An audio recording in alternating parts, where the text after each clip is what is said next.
Assalamualaikum warahmatullahi wabarakatuh. Hari ini dalam video ini kumpulan kami akan membentangkan bagi subjek Islam Contemporary tentang konsep perundangan Islam. Okay. Assalamualaikum warahmatullahi wabarakatuh. Nama saya Muhammad Azamuddin bin Zakaria daripada kelas TKA 4A. Pada hari ini saya akan membentangkan tentang tajuk yang diberi oleh kami, iaitu perundangan Islam. So, yang pertama ialah pengenalan tentang perundangan Islam. Perundangan Islam berasal daripada bahasa Arab, iaitu syariat dari segi yang bererti jalan yang lurus.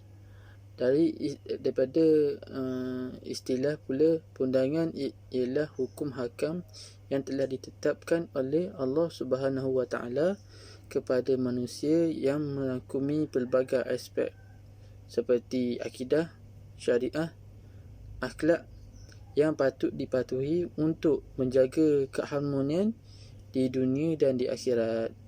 Perundangan Islam juga telah diturunkan oleh Allah melalui Rasulullah sallallahu alaihi wasallam melalui perutusan mengikut seperti Al-Quran, hadis dan Al-Sunnah, supaya dapat menjaga hubungan di antara sesama manusia dengan Allah dan sesama manusia dengan manusia. Seterusnya, saya Amir Rakib bin Azalan dari kelas DKA 4A, matrik 1915 akan membentangkan prinsip perundangan Islam. Pentingnya manusia dalam menjaga hubungan dengan Allah, sesama manusia dan hubungan dengan alam, maka ianya amat ditetapkan dalam perundangan Islam. Dengan itu, terdapat beberapa aspek yang dapat kita lihat melalui sistem perundangan Islam. Antaranya, menyeru manusia mentauhidkan Allah Subhanahu Wa Taala, syura, keadilan, kebebasan dan persamaan. Yang pertama, kita pergi kepada menyeru manusia mentauhidkan Allah Subhanahu Wa Taala. Allah telah menurunkan sistem perundangan Islam supaya manusia bertanggungjawab untuk melaksanakan dan merealisasikan penguatkuasaannya. Manusia sama sekali tidak mempunyai kuasa untuk menukar atau mengubah perundangan yang telah ditetapkan oleh Allah Subhanahu Wa Taala. Dengan itu, perundangan Islam telah diperuntukkan oleh Allah Subhanahu Wa Taala supaya manusia dapat mengaplikasikan dengan tujuan agar manusia semua tunduk dan patuh kepada Allah Subhanahu Wa Taala. Yang kedua, syura. Prinsip syura adalah sistem Allah untuk menjamin keharmonian dan kesejahteraan masyarakat. Prinsip ini juga telah diperintahkan oleh Allah untuk digunakan dalam kehidupan manusia melalui beberapa firman Allah di dalam Al-Quran yang bermaksud, dan urusan mereka dijalankan secara syura, bermesyuarat sesama mereka. Surah Asy-Syura ayat 38. Dan seterusnya, dan juga bermesyuaratlah dengan mereka dalam urusan peperangan dan soal-soal keduniaan. Surah Ali Imran ayat 15. Jadi, Rasulullah SAW adalah contoh ikutan yang patut dicontohi kerana baginda sangat mengamalkan syura dalam membuat keputusan sebagaimana yang berlaku dalam peperangan Khandaq. Namun, urusan yang memerlukan syura itu adalah terhad kepada urusan yang tiada ketetapan berdasarkan wahyu sahaja. Yang ketiga, keadilan. Keadilan adalah prinsip yang sangat penting dalam perundangan Islam. Terdapat banyak ayat-ayat Al-Quran yang membawa arahan Allah Subhanahu Wa Taala agar manusia berlaku adil. Antaranya, sesungguhnya Allah menyuruh berlaku adil dan berbuat kebaikan. Surah An-Nahl ayat 90. Dan seterusnya, dan aku diperintahkan berlaku adil di antara kamu. Surah Asy-Syura ayat 15. Dan poin seterusnya, kebebasan. Kebebasan manusia dalam lingkungan kebebasan manusia dalam lingkungan yang telah ditetapkan oleh syarak telah diiktiraf dalam perundangan Islam, sama ada untuk individu Muslim atau individu non-Muslim. Prinsip kebebasan manusia telah dinyatakan dalam beberapa firman Allah.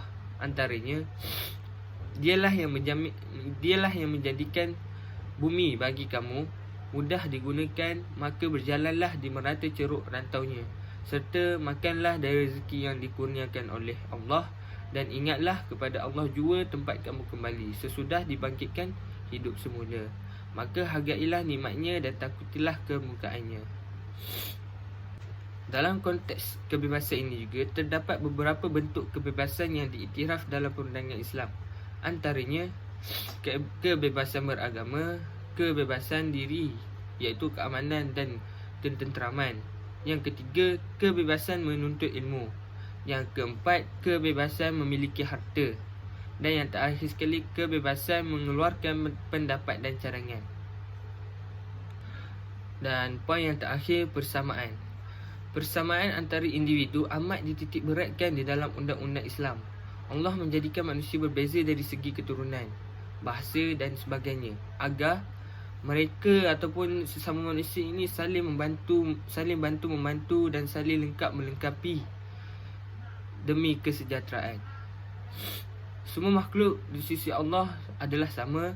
Yang membezakan individu adalah ketakwaan kepada Allah, sebagaimana firman Allah Subhanahu Wa Taala yang bermaksud, wahai manusia, sesungguhnya kami telah menciptakan kamu dari lelaki dan perempuan, dan kami jadikan kamu berbagai dan bersuku puak agar kamu saling berkenalan.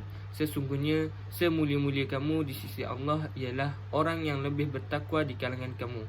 Sesungguhnya Allah Maha mengetahui lagi mendalam pengetahuannya, mengetahui keadaan dan amalan kamu. Okey, saya teruskan kepada poin yang ketiga, iaitu sumber perundangan Islam. Sumber perundangan Islam terbahagi kepada dua, iaitu sumber primer dan sumber sekunder. Okey, saya akan terangkan tentang sumber primer. Sumber primer ialah yang pertama ialah Al-Quran, hadis dan Al-Sunnah. Okey, Al-Quran ialah kalam Allah yang Allah turunkan kepada Nabi akhir zaman, iaitu Nabi Muhammad sallallahu alaihi wasallam selama 23 tahun melalui perantaraan malaikat Jibril. Okey, antara surah yang pertama yang diturunkan malaikat Jibril ialah surah Al-Alaq. Dan penurunan Al-Quran ini mengikut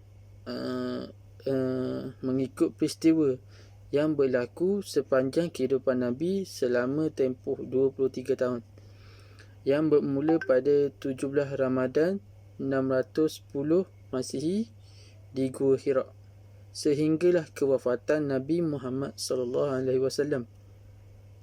Okey, antara hikmah yang dapat kita perolehi daripada penurunan Al-Quran dalam sistem perundangan ialah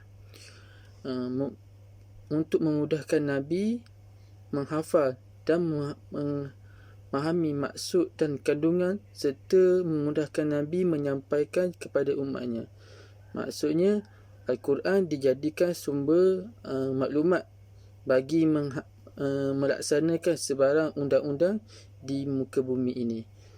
Jadi manusia sepatutnya dan seharusnya, sewajibnya untuk melaksanakan undang-undang yang termaktub di dalam Al-Quran, kerana ia melambangkan keimanan seseorang dalam mematuhi undang-undang yang terdapat di dalam Al-Quran. Okay, yang kedua ialah memudahkan Nabi bagi menjawab setiap pertanyaan yang dikemukakan oleh sahabat dari umat Islam yang lain.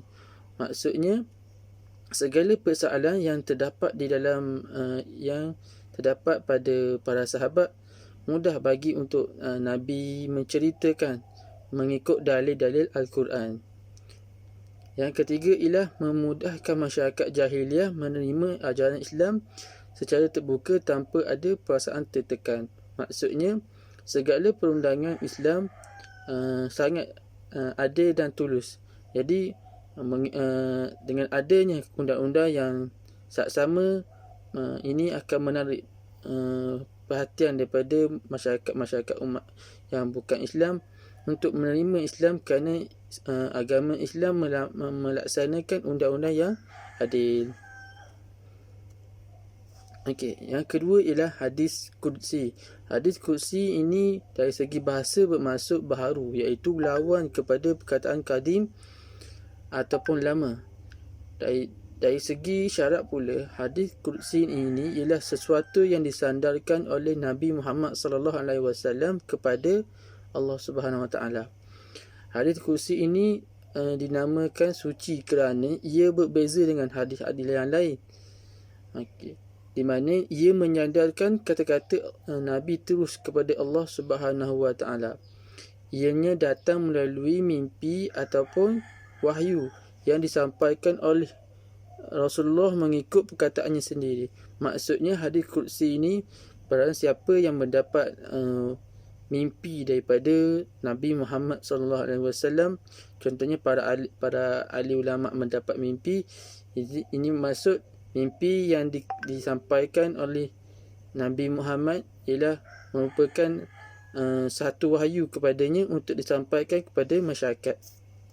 Yang ketiga ialah as-sunnah. As-sunnah bermaksud segala yang disandarkan kepada Nabi Muhammad sama ada melalui perkataan, perbuatan maupun persetujuan Rasulullah sallallahu alaihi wasallam.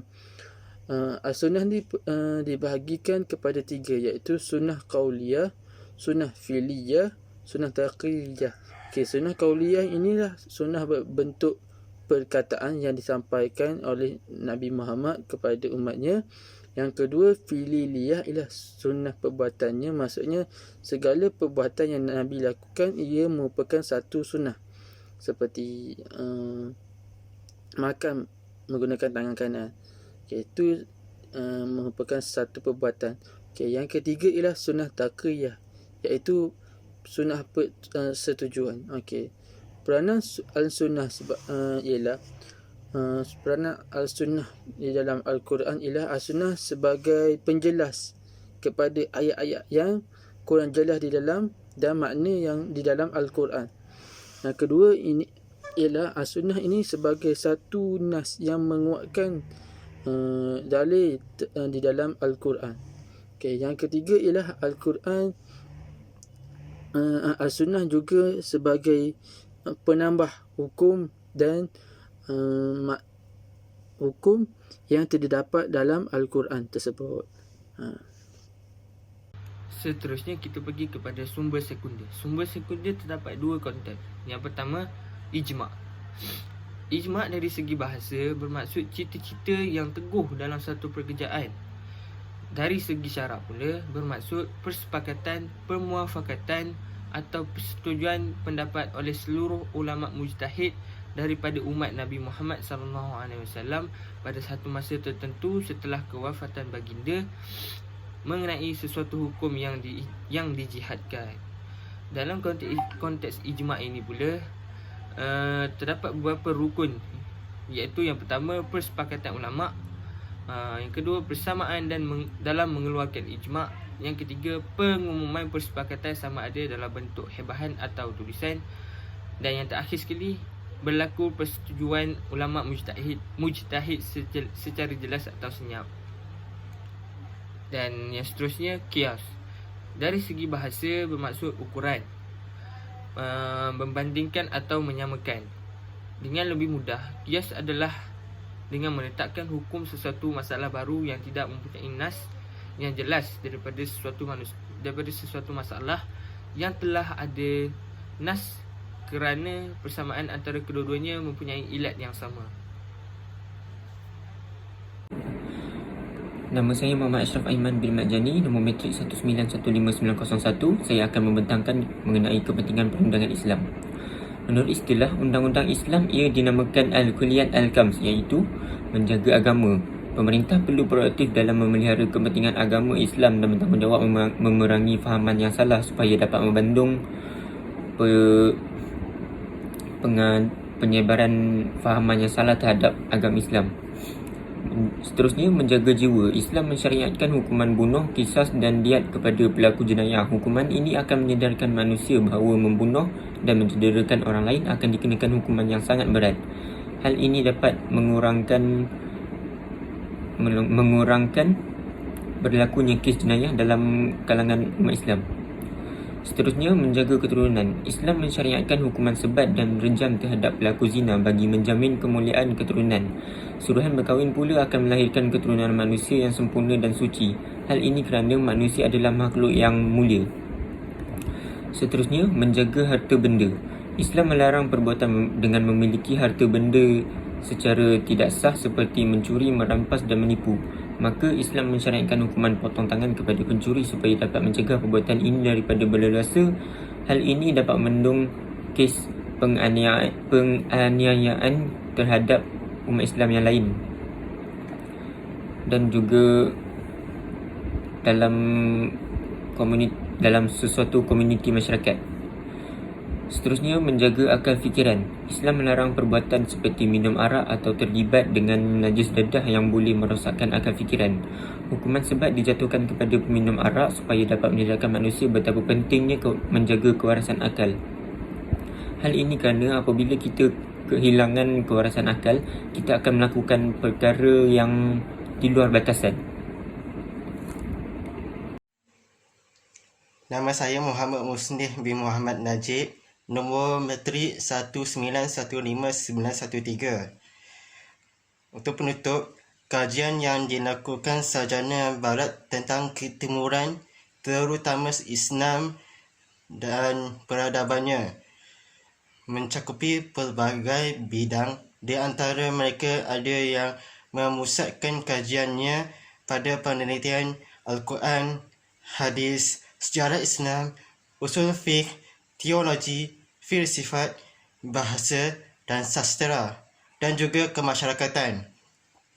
Secara umumnya, apabila disebut sarjana barat, maka secara automatiknya ia memiliki dua sisi yang bertentangan secara diametral, iaitu sama ada negatif atau positif. Dengan memahami dan mempelajari tokoh-tokohnya serta penerbitannya, kita akan sampai pada suatu kesimpulan yang jelas sehingga dapat membezakan antara sarjana barat yang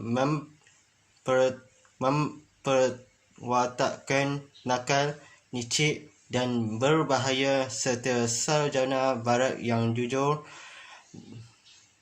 dan objektif dalam menelitikan dunia timur. Memang kedapatan di antara mereka yang memiliki pandangan yang bias terutama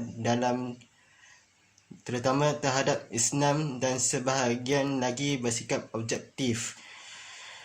Mana sekali pemikiran mereka ini sudah meresap ke dalam minda bangsa Melayu apabila kedapatan di kalangan bangsa kita sendiri dengan tuntasnya mendakwa ada pepatih tersebut bertentangan dengan Islam. Pengkaji didapati banyak kekeliruan dan ketidakfahaman yang telah berlaku berhubung dengan isu ini. Kesimpulannya, perundangan Islam yang diturunkan Allah Subhanahu wa ta'ala kepada Rasulnya mencakupi segala aspek kehidupan manusia ke arah kebaikan dunia dan akhirat. Ia mempunyai keistimewaan yang tertentu yang tidak ada pada undang-undang buatan manusia.